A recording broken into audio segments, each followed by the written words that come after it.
Hello दोस्तों, मैं धीरेन स्वागत करता हूं आपका एग्जाम स्टडी विद संगीता में। दोस्तों, आज के इस वीडियो में हम बात करने वाले हैं प्राचीन इतिहास से एक मोस्ट इम्पॉर्टेंट टॉपिक की। आज हम इस वीडियो में पढ़ेंगे बौद्ध धर्म से संबंधित मोस्ट इम्पॉर्टेंट क्वेश्चन को। देखिए दोस्तों, इस वीडियो में मैंने सारे ही क्वेश्चन NCERT पैटर्न पर आधारित लिए हैं और यहाँ आज हम सर्वश्रेष्ठ 80 बनलानर प्रश्नों को कवर करेंगे, जो कि प्रश्न बार बार परीक्षाओं में पूछे जाने वाले प्रश्नों का संग्रह है। आज के इस वीडियो में मैं आपको मोस्ट इम्पॉर्टेंट क्वेश्चन कराऊंगा जो कि बार बार प्रतियोगिता परीक्षा में पूछे जाते हैं। दोस्तों, आप किसी भी एग्जाम की तैयारी कर रहे हो, चाहे वो रेलवे का एग्जाम हो, SSC का एग्जाम हो या फिर किसी स्टेट लेवल की परीक्षा हो, जैसे कि पुलिस हो गया आपका, ठीक है, पटवारी हो गया, लेखपाल हो गया, जहां भी इतिहास पूछा जाता है वहां से ये टॉपिक इंपॉर्टेंट हो जाता है।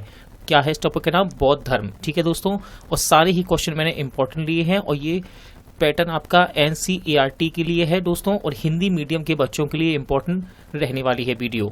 यदि आपको ये वीडियो अच्छी लगे, हेल्पफुल लगे, तो प्लीज़ वीडियो को लाइक और शेयर जरूर कीजिएगा। और यदि अब तक आपने हमारे चैनल को सब्सक्राइब नहीं किया है तो प्लीज़ चैनल को सब्सक्राइब जरूर कीजिएगा, जिससे कि आपको मेरे आने वाले नए वीडियो का नोटिफिकेशन टाइम पर मिलता रहे। तो चलिए हम अपनी क्लास शुरू करते हैं।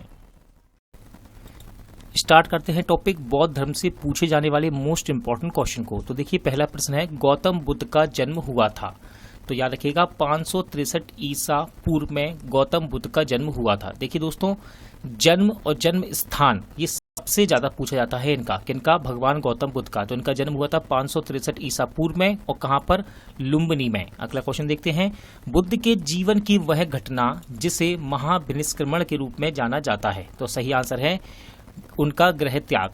देखिए, यहाँ पर इनका बेसिक तरीके से क्वेश्चन को नहीं दिया गया है। यहाँ पर क्वेश्चन मैं आपको उसी प्रकार से करवा रहा हूं जो कि एग्जाम में पूछे गए हैं बार बार। ठीक है ना, एग्जाम में बार बार रिपीट होने वाले क्वेश्चन है ये, और इसी हिसाब से इसको बनाया है। अगला क्वेश्चन देखते हैं, गौतम बुद्ध की माँ संबंधित थी। तो ये थी कोलीय वंश से। ठीक है, गौतम बुद्ध की माँ संबंधित थी किससे? कोलीय वंश से। अगला क्वेश्चन है, बुद्ध का जन्म हुआ था। क्वेश्चन कह रहा है गौतम बुद्ध का जन्म कहाँ हुआ था? राइट आंसर है लुम्बिनी में। नेक्स्ट क्वेश्चन है, गौतम बुद्ध के बचपन का नाम क्या था? देखिए, ये पूछा जाता है क्वेश्चन एग्जाम में, चाहे वे रेलवे के एग्जाम हो, SSC के एग्जाम हो या किसी भी स्टेट लेवल का एग्जाम हो, जहां पर बौद्ध धर्म यानी कि इतिहास के क्वेश्चन बनते हैं, ये क्वेश्चन जरूर पूछा जाता है, गौतम बुद्ध के बचपन का नाम क्या था? तो इनका नाम था सिद्धार्थ। ठीक है, एक बार रिविजन कर लेते हैं। जन्म कहाँ हुआ इनका? लुम्बिनी में। कब हुआ? 563 ईसा पूर्व में। और इनके बचपन का नाम क्या था? सिद्धार्थ। बुद्ध के जीवन की वह घटना जिसे महाविनिष्क्रमण के रूप में जाना जाता है, क्या कहा जाता है उसे? उनका गृह त्याग। ये क्वेश्चन इंपॉर्टेंट है। बसाड़ स्तंभ अभिलेख, निगाली सागर स्तंभ अभिलेख, रामपुरवा स्तंभ अभिलेख तथा रुम्मनदेई स्तंभ अभिलेख में से वह एक अभिलेख जो इस परंपरा की पुष्टि करता है कि गौतम बुद्ध का जन्म लुम्बिनी में हुआ था। तो वह अभिलेख है रुम्मनदेई स्तंभ अभिलेख। ध्यान रखिएगा, रुम्मनदेई स्तंभ अभिलेख इस बात की पुष्टि करता है कि गौतम बुद्ध का जन्म लुम्बिनी में हुआ था। अगला क्वेश्चन है, अशोक, कनिष्क, हर्ष तथा धर्मपाल में से वह जिसके एक अभिलेख से सूचना मिलती है कि शाक्य मुनि बुद्ध का जन्म लुम्बिनी में हुआ था। तो राइट आंसर इसका मौर्य शासक अशोक के अभिलेख से ये सूचना मिलती है कि शाक्य मुनि बुद्ध का जन्म लुम्बिनी में हुआ था। अगला क्वेश्चन देखते हैं, महात्मा बुद्ध का महापरिनिर्वाण हुआ था। तो देखिए, राइट आंसर इसका मल्ल गणराज्य की राजधानी कुशीनगर में। देखिए, महापरिनिर्वाण का मतलब क्या है? तो इसका मतलब है निधन। ठीक है, महापरिनिर्वाण का मतलब क्या है? निधन। क्या कहेंगे इसको? निधन लिखा है ये। इनका निधन कहाँ हुआ था? मल्ल गणराज्य की राजधानी कुशीनगर में। महापरिनिर्वाण मंदिर अवस्थित है। राइट आंसर है कुशीनगर में। महापरिनिर्वाण मंदिर कहाँ अवस्थित है? कुशीनगर में। अवंती, गांधार, कौशल एवं मगध राज्यों में से जिनका संबंध बुद्ध के जीवन से था, वो कौन से स्थान हैं? तो ध्यान रखिएगा, कौशल एवं मगध। कौशल एवं मगध इन दोनों राज्यों का संबंध बुद्ध के जीवन से है। अगला क्वेश्चन देखते हैं, गौतम बुद्ध द्वारा अपने धर्म में दीक्षित किए जाने वाला अंतिम व्यक्ति कौन था? देखिए, इंपॉर्टेंट क्वेश्चन है।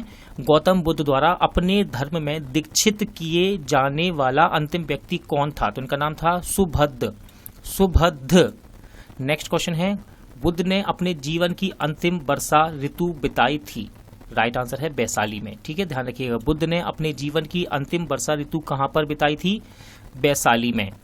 बुद्ध मत में निर्वाण की अवधारणा की सर्वश्रेष्ठ व्याख्या करता है, तो ये करता है तृष्णा रूपी अग्नि का समन। ठीक है, बुद्ध मत में निर्वाण की अवधारणा की सर्वश्रेष्ठ व्याख्या कौन करता है? तृष्णा रूपी अग्नि का समन। क्वेश्चन है आलार कलाम थे। क्वेश्चन है आलार कलाम थे। देखिए इंपॉर्टेंट क्वेश्चन है। भगवान बुद्ध के एक गुरु जो सांख्य दर्शन के आचार्य थे। ठीक है, चलिए अगला क्वेश्चन देखते हैं, मोस्ट इंपॉर्टेंट है। महात्मा बुद्ध ने अपना पहला उपदेश दिया था। क्वेश्चन है महात्मा बुद्ध ने अपना पहला उपदेश दिया था। सही आंसर है इसका सारनाथ में। कहां पर? सारनाथ में। क्वेश्चन ये भी पूछा जाता है बुद्ध ने सर्वाधिक उपदेश दिए थे। क्वेश्चन है कि बुद्ध ने सर्वाधिक उपदेश कहाँ दिए थे? तो इन्होंने सर्वाधिक उपदेश दिए हैं श्रावस्ती में। पहला उपदेश दिया इन्होंने सारनाथ में और सर्वाधिक दिए हैं श्रावस्ती में। ध्यान रखिएगा, इनका पहला उपदेश बौद्ध धर्म में धर्म चक्र प्रवर्तन के नाम से जाना जाता है। बुद्ध कौशाम्बी आए थे।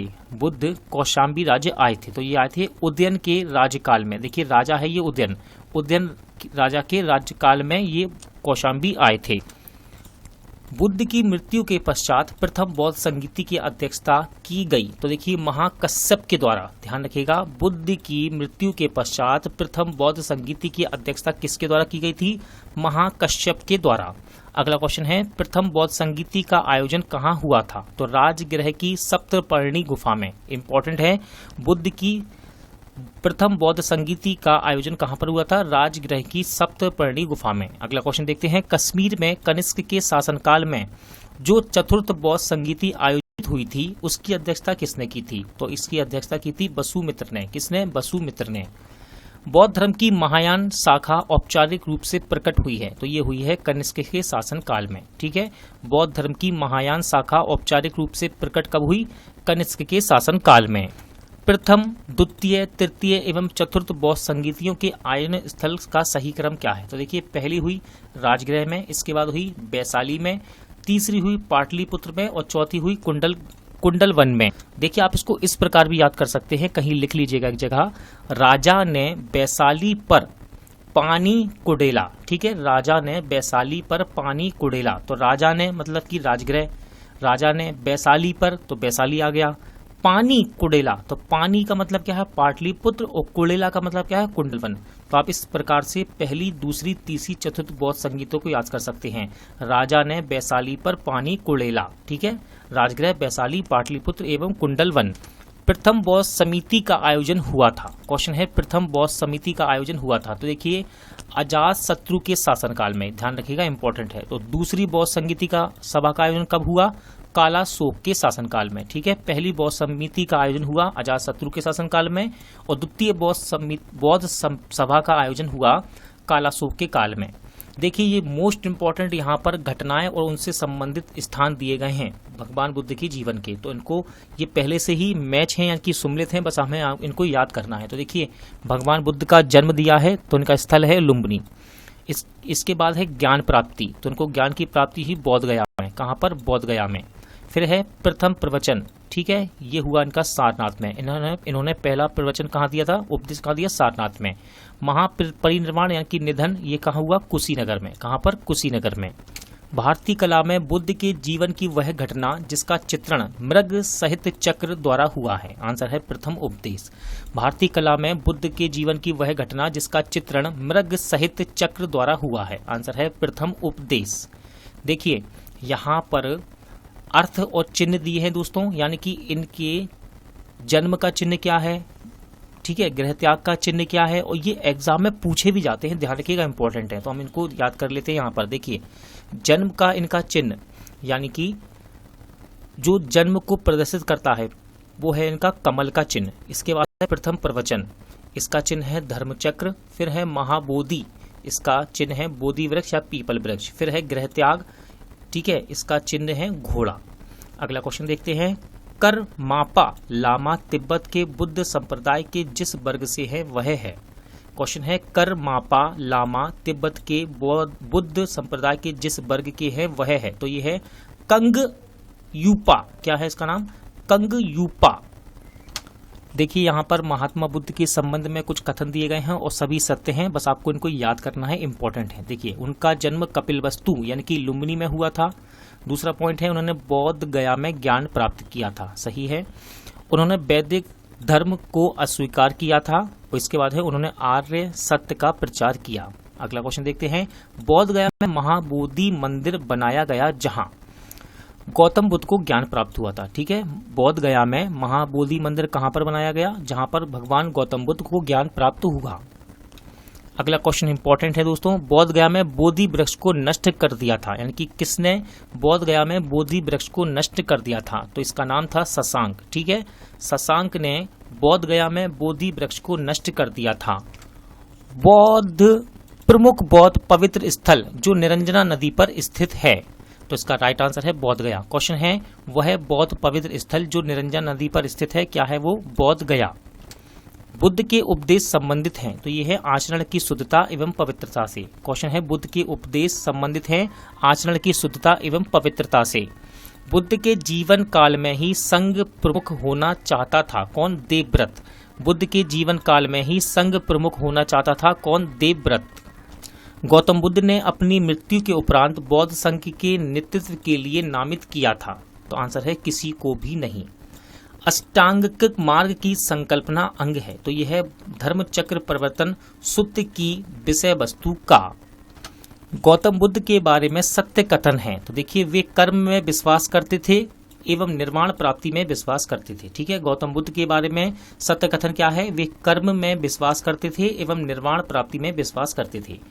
बौद्ध संघ में भिक्षुणी के रूप में स्त्रियों के प्रवेश की अनुमति बुद्ध द्वारा दी गई थी, तो ये दी गई वैशाली में। ठीक है, बौद्ध संघ में भिक्षुणियों के रूप में स्त्रियों के प्रवेश की अनुमति बुद्ध द्वारा कब दी गई? वैशाली में। त्रिपिटक है, तो देखिए बुद्ध के उपदेशों का संग्रह है। ठीक है, क्वेश्चन ऐसा भी आता है कि त्रिपिटक का संबंध किस धर्म से है? तो ये बौद्ध धर्म से संबंधित है। ठीक है, त्रिपिटक ग्रंथ का संबंध किससे है? बुद्ध के उपदेशों का संग्रह है ये। वह बौद्ध ग्रंथ जिसमें संघ जीवन के नियम प्राप्त होते हैं, तो यह है विनय पिटक। ठीक है, वह बौद्ध साहित्य जिसमें महात्मा बुद्ध के नैतिक एवं सिद्धांत संबंधित प्रवचन संकलित हैं, क्या कहते हैं इसको? सुत्त पिटक। तीनों ही इस प्रकार पूछे जाते हैं। बौद्ध धर्म के 3 धम कौन से हैं? धम बोलते हैं इसको। ठीक है, तो त्रिपिटक, विनय पिटक और सुत्त पिटक, ये तीनों ही बौद्ध धर्म से संबंधित है। वह बौद्ध साहित्य जिसमें बुद्ध के दार्शनिक सिद्धांत का उल्लेख है, तो यह है अभिधम पिटक। ठीक है, वह बौद्ध साहित्य जिसमें बुद्ध के दार्शनिक सिद्धांत का उल्लेख है, क्या नाम है उसका? अभिधम पिटक। अशोकाराम विहार स्थित है, तो यह है पाटलिपुत्र में। क्वेश्चन है अशोकाराम विहार स्थित है कहां पर? पाटलिपुत्र में। विश्व का सबसे ऊंचा कहा जाने वाला विश्व स्तूप स्थित है, तो यह है राजगीर बिहार में। विश्व का सबसे ऊंचा कहा जाने वाला विश्व शांति स्तूप स्थित कहां पर है? राजगीर बिहार में। बुद्ध की 80 फीट बड़ी प्रतिमा जो बोध गया में है निर्मित की गई थी, तो ये जापानियों के द्वारा निर्मित की गई है। सर्वप्रथम स्तूप शब्द मिलता है, इंपॉर्टेंट क्वेश्चन है, तो राइट आंसर है ऋग्वेद में। देखिए ऋग्वेद को बौद्ध धर्म से जोड़ा गया है। ठीक है, सर्वप्रथम स्तूप शब्द कहाँ मिलता है? ऋग्वेद में। अगला क्वेश्चन है सारनाथ, सांची, बोध गया एवं कुशीनारा में से वह स्तूप स्थल जिसका संबंध भगवान बुद्ध के जीवन की किसी घटना से नहीं है, तो सांची का स्तूप है जिसका संबंध भगवान बुद्ध के किसी जीवन घटना से नहीं है। संसार अस्थिर एवं क्षणिक है का बौद्ध, जैन, गीता एवं वेदांत में से जिससे संबंध है वह है, तो यह है बौद्ध धर्म से। एशिया के ज्योति पुंज के तौर पर जाना जाता है, तो गौतम बुद्ध को कहते हैं लाइट ऑफ एशिया। ठीक है, हिंदी में कहते हैं एशिया का ज्योति पुंज। अगला क्वेश्चन है सर एडविन अर्नाल्ड की पुस्तक द लाइट ऑफ एशिया आधारित है, तो ये आधारित है ललित विस्तार पर। देखिए अब ये बुक बहुत इंपॉर्टेंट है, द लाइट ऑफ एशिया। अब यहाँ पर देखिए राइटर भी लिखे हैं, द सर एडविन अर्नाल्ड की पुस्तक है ये द लाइट ऑफ एशिया, और किस पर आधारित है? ललित विस्तार पर। गौतम बुद्ध को एक देवता का स्थान जिस राजा के युग में प्राप्त हुआ वह थे, राइट आंसर है कनिष्क। गौतम बुद्ध को एक देवता का स्थान जिस राजा के युग में प्राप्त हुआ वो कौन था? कनिष्क राजा। भारत में पहले जिन मानव प्रतिमाओं की को पूजा गया था वे थी बुद्ध भगवान की। ठीक है, ध्यान रखिएगा। भारत में पहले जिन मानव प्रतिमाओं को पूजा गया वे कौन थी? बुद्ध भगवान की। देश में जिस धर्म के लोगों ने मूर्ति पूजा की नींव रखी थी वे कौन है? आंसर है बौद्ध धर्म। देश में जिस धर्म के लोगों ने मूर्ति पूजा की नींव रखी वे कौन है? बौद्ध धर्म से संबंधित। गंधार शैली की मूर्ति कला में बुद्ध के सारनाथ में हुए प्रथम धर्मोपदेश से संबंध प्रवचन मुद्रा का नाम है, तो यह है धर्म चक्र। ठीक है, ध्यान रखिएगा। बुद्ध की खड़ी प्रतिमा बनाई गई, आंसर है कुषाण के काल में। बुद्ध की खड़ी प्रतिमा बनाई गई किसके काल में? कुषाण के काल में। भगवान बुद्ध की प्रतिमा कभी कभी एक हस्त मुद्रा युक्त दिखाई गई है, जिसे भूमि स्पर्श मुद्रा भी कहा जाता है। यह प्रतीक है, तो यह प्रतीक है भार के प्रलोभन के बावजूद अपनी सुचिता और शुद्धता का साक्षी होने के लिए बुद्ध का धरती का आह्वान। भूमि स्पर्श मुद्रा की सारनाथ बुद्ध मूर्ति संबंधित है, तो यह है गुप्त काल से। ठीक है, भूमि स्पर्श मुद्रा की सारनाथ मूर्ति बुद्ध मूर्ति संबंधित किससे है? गुप्त काल से। मल्ल गणराज की राजधानी है, तो यह है पावा और कुशीनगर। ठीक है, मल्ल गणराज की राजधानी क्या थी? पावा एवं कुशीनगर। महात्मा बुद्ध का महापरिनिर्वाण हुआ था, यानी कि निधन। सही आंसर है कुशीनगर में। देखिए पहले से सुम्मिलित हैं, बस आपको याद करना है। सारनाथ अश्व का सिंह स्तंभ शीर्ष है यहाँ पर। दूसरा है नालंदा, बौद्ध अधिगम की महान पीठ है ये। चलिए अगला क्वेश्चन देखते हैं। महायान बौद्ध धर्म में बोधिसत्व अवलोकितेश्वर को जिस अन्य नाम से जाना जाता है वे कौन है? तो यह है पद्मपाणि। ठीक है, पद्मपाणि। हीनयान अवस्था का विशालतम एवं सर्वाधिक विकसित शैलकृत चैत्य ग्रह स्थित है, तो यह है कार्ले में। ठीक है, हीनयान अवस्था का विशालतम एवं सर्वाधिक विकसित शैलकृत चैत्य ग्रह स्थित है कहाँ पर? कार्ले में। प्रथम शताब्दी ईसा में जिस भारतीय बौद्ध भिक्षुक को चीन भेजा गया था वह था, इसका नाम था नागार्जुन। ठीक है, इंपॉर्टेंट क्वेश्चन है। प्रथम शताब्दी ईस्वी में जिस भारतीय बौद्ध भिक्षुक को चीन भेजा गया वह कौन था? नागार्जुन। शून्य के सिद्धांत का सर्वप्रथम प्रतिपादन करने वाला बौद्ध दार्शनिक का नाम क्या है? तो ये थे नागार्जुन। इंपॉर्टेंट क्वेश्चन है। शून्यता के सिद्धांत का सर्वप्रथम प्रतिपादन करने वाला बौद्ध दार्शनिक कौन था? नागार्जुन। नागार्जुन जिस बौद्ध संप्रदाय के थे वही है, तो वह है माध्यमिका। नागा अर्जुन जिस बौद्ध संप्रदाय के थे वह क्या है? माध्यमिका। विक्रमशिला वाराणसी, गिरनार एवं उज्जैन में से बौद्ध शिक्षा का केंद्र है, तो यह है विक्रमशिला। ठीक है, विक्रमशिला, वाराणसी, गिरनार एवं उज्जैन में से बौद्ध शिक्षा का केंद्र कौन सा है? विक्रमशिला। बल्लभी विश्वविद्यालय स्थित है, तो यह है गुजरात में। ठीक है, बल्लभी विश्वविद्यालय कहाँ पर स्थित है? गुजरात में। नालंदा विश्वविद्यालय के सत्यापन का युग है, तो यह है गुप्त। ठीक है, गुप्त काल में इसका निर्माण किया गया नालंदा विश्वविद्यालय का। नालंदा विश्वविद्यालय के संस्थापक कौन थे? तो ये थे कुमार गुप्त। नालंदा विश्वविद्यालय के संस्थापक कौन थे? कुमार गुप्त। अगला क्वेश्चन है, नालंदा विश्वविद्यालय विश्व प्रसिद्ध था किस लिए? बौद्ध धर्म के दर्शन के लिए। इंपॉर्टेंट क्वेश्चन है, नालंदा विश्वविद्यालय विश्व प्रसिद्ध था, क्यों था? बौद्ध धर्म के दर्शन के लिए। नालंदा महाविहार के पतन का कारण था। क्वेश्चन है, नालंदा महाविहार के पतन का कारण था। तो देखिए, राजकीय प्रशय मिलना बंद होना और अंततः इस्लामी आक्रमण, ये नालंदा महाविहार के पतन का कारण रहा। नव नालंदा महाविहार विख्यात है, तो पाली अनुसंधान संस्थान के लिए। ठीक है, नव नालंदा महाविहार विख्यात है, प्रसिद्ध है किस लिए? पाली अनुसंधान संस्थान के लिए।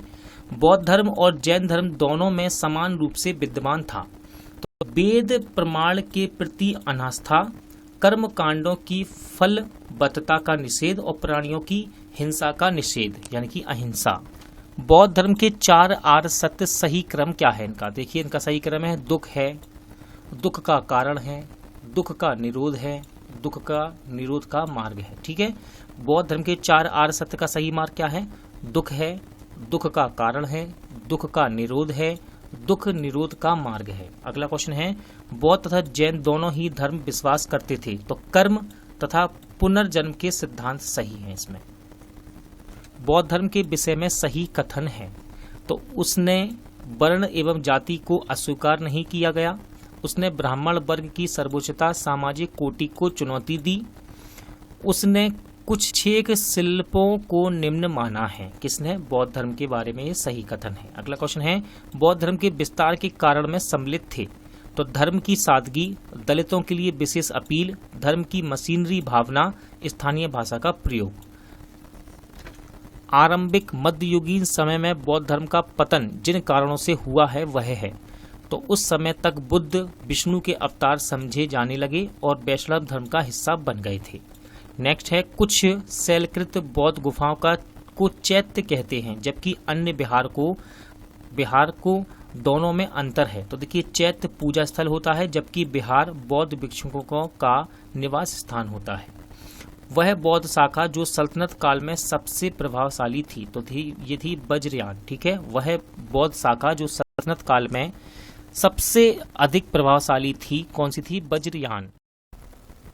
दोस्तों, आज का वीडियो यहीं एंड होता है। उम्मीद करता हूं आपको सभी क्वेश्चन अच्छे लगे होंगे, समझ आए होंगे। पूरा वीडियो देखने के लिए धन्यवाद। जल्द मिलते हैं अगले वीडियो के साथ।